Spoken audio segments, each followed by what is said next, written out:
Welcome all for today's class. Yesterday we have discussed the first option strategy, which is long stock and long put.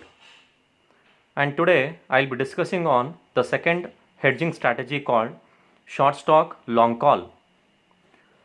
First, let's see what is short stock.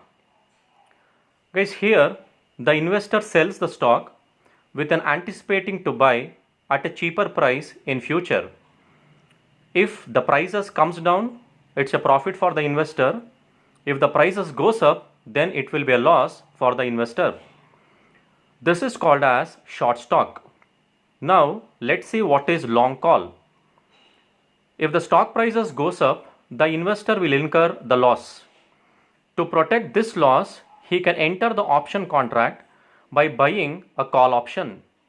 Since he buys the call option, it is called as long call. That is, the losses by selling the stock in one market is protected by taking offsetting position by buying a call option. Hence, this is termed as short stock long call.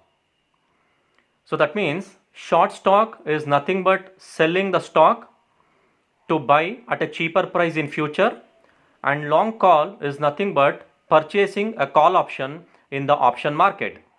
Hence, this is called as short stock and long call. Now, this can be explained with the help of an example.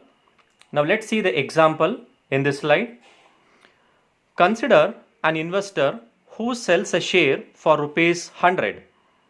So, here you can see the investor sells a share for rupees 100. Hence, this is called as short stock. He is selling the stock. To guard against the risk of loss from an increase in its price, he buys a call option. And here you can see he is purchasing a call option. It is called as a long call. By paying a premium of 4 rupees and the exercise price is 105. So calculate the profit and loss with the different stock prices are as follows. Now here let's calculate the profit and loss for different stock prices.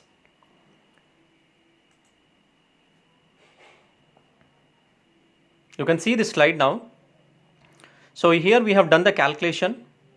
We have calculated the net profit or the net payoff of an investor by taking a different share prices starting from 90 till 120. So the first share price is 90 and the exercise price is 105, and since he has taken the call option, he has paid the premium of 4 rupees. So exercise price is 105 and the premium is 4 rupees. So now let's see how the option can be exercised. Okay, since it is a call option, the call option can be exercised if the share prices are greater than the exercise price.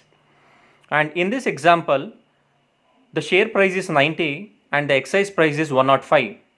So since the share price is lesser than the exercise price, the call option holder will not exercise an option. So since he does not exercise an option, he will be losing a premium of 4 rupees. And you can just see the profit and loss on exercising the option. So since he is not exercising, he will be losing 4 rupees and his losses are limited to -4. And he is holding the share. So profit and loss on holding the share is 10. You can see here it is 10 rupees because he sells at 100 rupees expecting that the prices would come down, and here the prices have come down to 90. So since the price have come down to 90, he is making a profit of 10 rupees in the market, and his net profit or net payoff is equal to 6 rupees.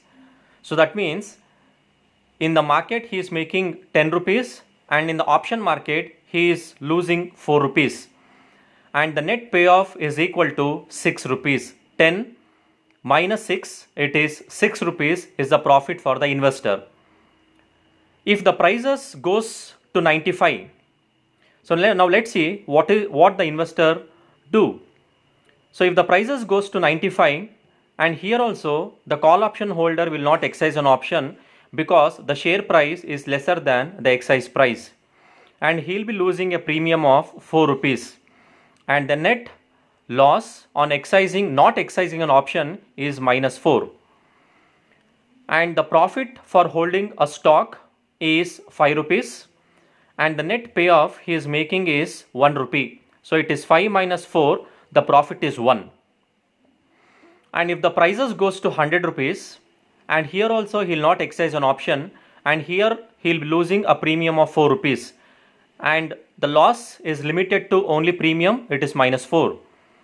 And he has bought the share for 100 and the market price is 100 today, hence his profit is 0, or the losses, it is a break even, and the net payoff he is incurring is minus 4, and it is a loss of minus 4 for the investor.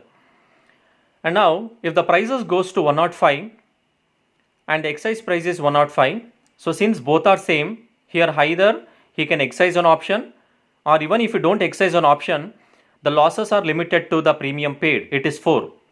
So either he can exercise or it can be a lapse. So he'll be losing a premium of 4 rupees. And the profit and loss for holding a security is minus 5. So he sold at 100 and today in the market it has gone up to 105. He'll be losing a profit of 5 rupees. So now the net payoff or net profit or loss of an investor is minus 9 rupee. So that means it is minus 4 and minus 5 comes to minus 9. This is the loss for an investor if the prices goes to 105. And now at 110, so here you can see the share prices are greater than an exercise price. So since the share price is greater than an exercise price, the call option holder will exercise an option. So since he is exercising an option, he is getting a profit of 5 rupees. And he is paying a premium of 4 and his profit is 5. So 5 minus 4. So his net profit by exercising an option is 1 rupee. And the profit or loss for holding a security, it is minus 10. So he bought at 100, he sold at 100 and today in the market it is 110. So his losses are minus 10. And the net payoff for an investor is minus 9 rupees. So that means 1 rupee minus 10, it is minus 9.